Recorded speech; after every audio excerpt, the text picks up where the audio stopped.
Las Palmas de Gran Canaria is the capital of Gran Canaria, which is located in the Canary Islands, a group of islands in the middle of the Atlantic Ocean, near the northwest coast of Africa. Las Palmas is the 9th most populated city in Spain. It's also the 5th city in Spain that transports the most passengers daily on public buses, or guaguas, as they are called in these islands. One area where it has yet to stand out, it's in the number of electric buses in its fleet.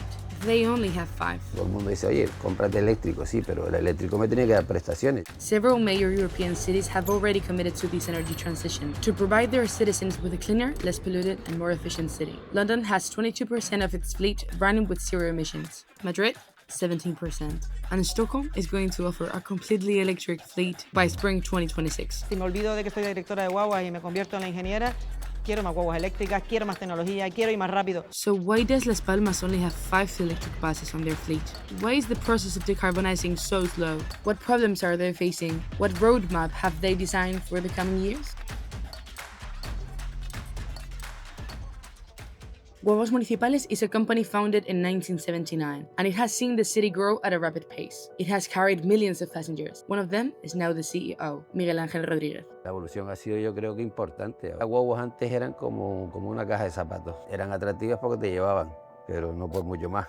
Luego con el tiempo han ido evolucionando y se han ido poniendo pues, comodidades. Tiene un aspecto que es totalmente distinto y yo creo que también la funcionalidad pues, es diferente. Nuestra flota en guaguas municipales consta de 267 guaguas, de las cuales 5 son eléctricas, 148 son Euro 6, 57 son Euro 5 y luego pues, de ahí para abajo hasta llegar, que todavía tenemos Euro 3, tenemos 12 Euro 3. La gran diferencia entre un motor Euro 3 y un motor Euro 6 es que las emisiones de CO2, de óxido de nitrógeno y las partículas cada vez son menos. Y en el caso de las partículas cada vez son más pequeñas. Entonces esa es la transición de los motores que parece como muy sencillo, pero llega un punto en que el trabajo que se hace para cada mejora de esas son muchas horas de trabajo. ¿Dónde estamos? ¿Qué es descarbonizar?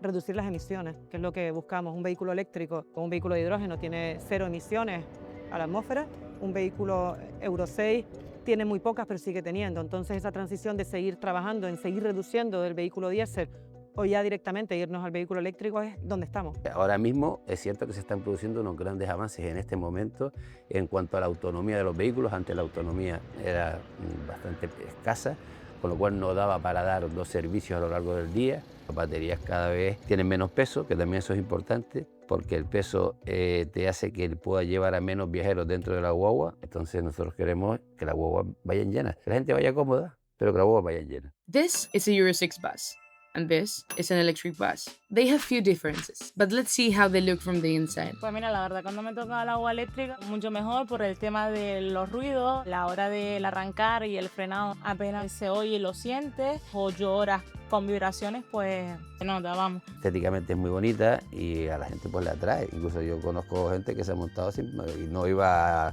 en esa línea, pero dice voy a montarme en esta porque es que esta guagua me atrae, porque hay algunos frikis del transporte público. A veces me han preguntado, pero oye, Jofe, no se escucha el motor. Digo, es que totalmente silenciosa. O el tema de los retrovisores, que son con cámara. Dice, oye, Jofe, no tiene retrovisores la guagua. Ya hasta incluso han llamado a la policía porque la guagua iba sin retrovisor. Whoa, hold it right there. Decarbonization police. Electric buses are great, but where do they plug in? How much do they consume? What kind of infrastructure will be needed for this charging system? Well, during 2025, Guaguas Municipales has taken a firm and decisive step in its commitment to sustainability, investing 1.6 million euros to acquire an installation with 4 advanced 180 kilowatt chargers. Cuando desde el departamento trabajamos en el diseño de esta infraestructura de recarga, fue pensar en el ahora y en lo que necesitamos en el futuro. Cuando hablamos con la ingeniería, al principio decía no, para 20 guaguas porque la cargamos todas a la máxima potencia. Con el tiempo nos hemos dado cuenta que lo que en un momento era para 20 guaguas se puede escalar hasta 40 con un sistema de recarga inteligente, que es también lo que estamos trabajando, que es inteligentemente cargar la guagua según cómo llega, ¿no? Y que es lo que buscaremos, es decir, poder cargar 40 guaguas con 3 megavatios. Sí que merece la pena hacer kilómetros en eléctrico, pero a su tiempo, ¿no? Well, it's definitely worth it. A 12-meter bus consumes an average 51.35 liters of diesel per 100 kilometers, at around €1 per liter. An electric bus consumes 123 kilowatts per 100 kilometers, and electricity only costs 0.12 euros. And well, they had to save money from somewhere, because an electric bus costs 600,000 euros, almost double a Euro 6 bus, which costs 340,000 euros. And although it may seem we are only talking about buses, as in any other company, the most important thing is people.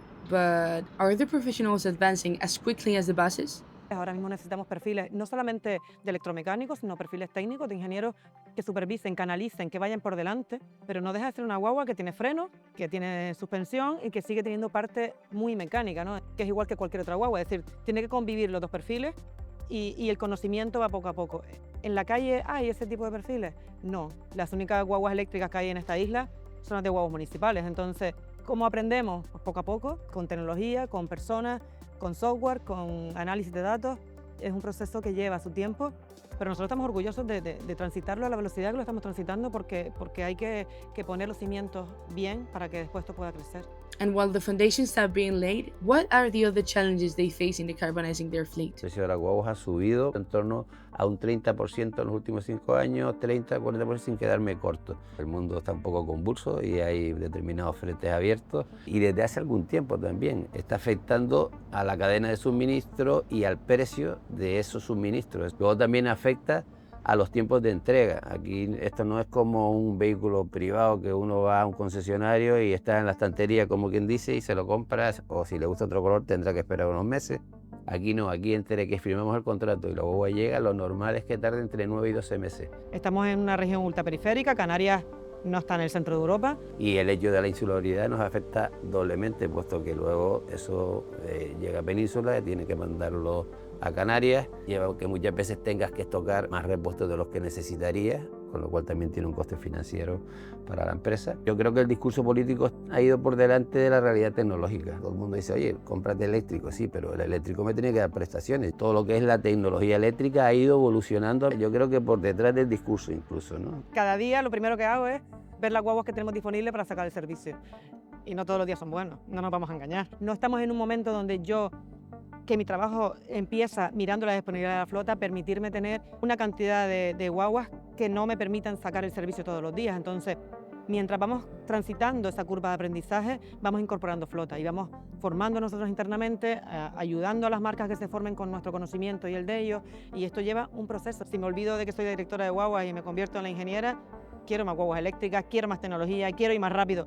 Pero Guaguas Municipales se dedica a llevar personas, a mover la ciudad, y mover la ciudad tiene que ser con tranquilidad, con conocimiento y poco a poco como toca.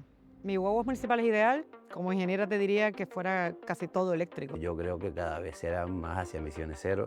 Lo que pasa es que la transición no puede ser de un día para otro. La ciudad se merece una ciudad sin ruido, la ciudad se merece que haya menos emisiones y transitaremos a eso porque toca y creemos en eso. Vamos a ser el sector preponderante para resolver los problemas de movilidad en la ciudad y luego vamos a ser, desde el punto de vista de la eficiencia energética, los más eficientes. A mí lo que me gustaría que pasara de aquí a unos años, pues que la flota se vaya renovando, más que nada por la hora de la conducción, y si es eléctrica, pues mucho mejor. Yo estoy convencida de que la flota en 20-30 años seguirá siendo diésel, eléctrico y probablemente hidrógeno. Y yo creo que eso es lo más inteligente, ir a una flota diversa, mixta, con un componente eléctrico más elevado que el resto de las tecnologías, pero siempre mixta.